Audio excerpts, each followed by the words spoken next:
Hi friends, welcome to new trendy looks and blogs. ఇవాళ నేను ఒక మసాలా పొడి రెడీ చేస్తున్నానండి. ఆ ఒక్క పొడి చాలండి, అన్ని కర్రీస్లోకి వేసుకున్నా చాలా టేస్టీగా ఉంటుంది. Let's start. Welcome to my channel.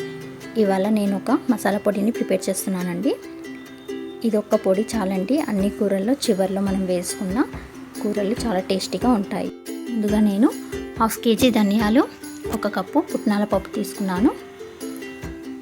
1 tea spoon elaichi, 1 tea spoon లవంగాలు, 1 టీ స్పూన్ మెంతులు, 1 టీ స్పూన్ చాయ్ జీరా, 1 టీ స్పూన్ గసగసాలు, 1 టీ స్పూన్ మిరియాలు, 1 టీ స్పూన్ దాల్చిన చెక్క.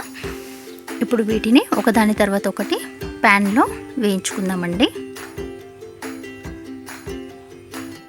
ముందుగా స్టవ్ పై ఒక ప్యాన్ పెట్టి అందులో మనం తీసుకున్న మెంతులు,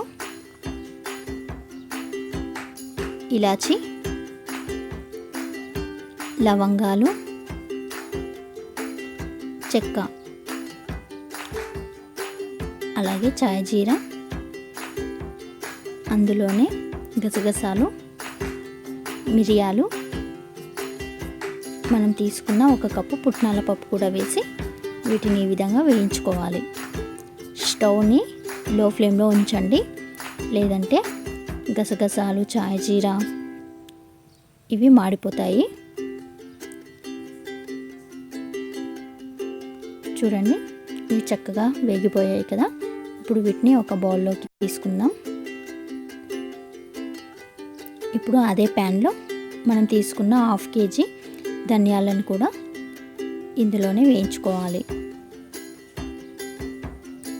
చూడండి, ఇవి వేయించేటప్పుడు కలుపుతూనే ఉండాలి, లేదంటే అడుగున ఉండేటివి మాడిపోతాయి. ఉత్త ధనియాల పొడి వేసే కంటే వీటితో పాటు ఒక్కొక్క టీ స్పూన్ మనం ఇలా స్పైసెస్ యాడ్ చేయడం వల్ల కూరలు చాలా టేస్టీగా ఉంటాయండి. మనం చేసే కర్రీస్ కూడా కాస్త థిక్నెస్గా ఉంటాయి. చూడండి, ఇప్పుడు ఇది కూడా వేగిపోయాయి కదా, కాస్త చల్లారనిద్దాం.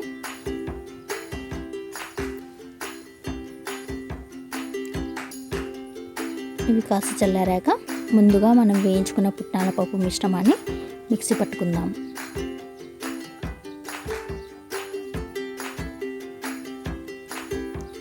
చూడండి, ఎంత చక్కగా పొడి అయింది కదా.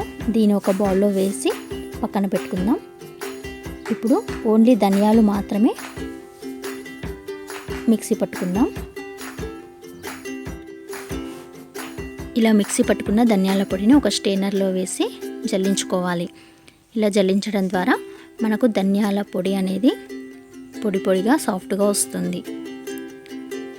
ఇప్పుడు జాలీలో మిగిలిపోయిన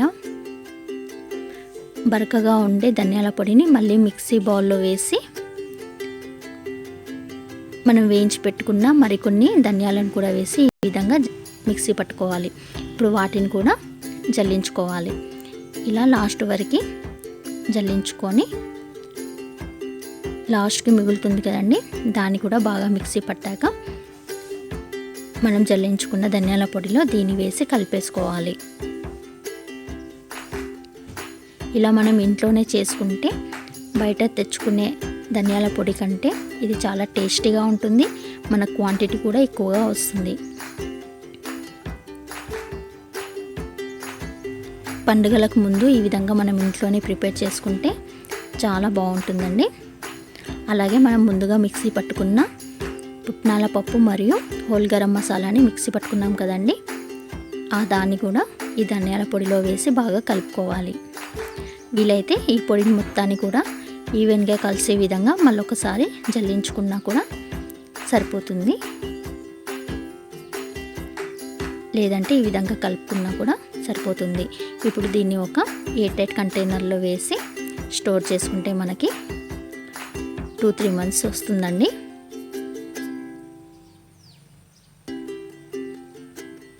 బయట తెచ్చుకునే ధనియాల పొడి కంటే మనం కాస్త ఓపిక చేసుకుని ఒక 10 నిమిషాల్లో ఈ విధంగా ధనియాల పొడిని కాస్త స్పైసెస్ యాడ్ చేసుకుంటే కూరలు చాలా టేస్టీగా ఉంటాయండి కూరల్లో వేసినప్పుడు. Thank you so much for watching. మరిన్ని వీడియోస్ కోసం మా ఛానల్ని సబ్స్క్రైబ్ చేసుకొని పక్కనే ఉన్న బెల్ని కూడా యాక్టివేట్ చేసుకోండి. అలాగే లైక్ అండ్ షేర్ కూడా చేయండి. Thank you.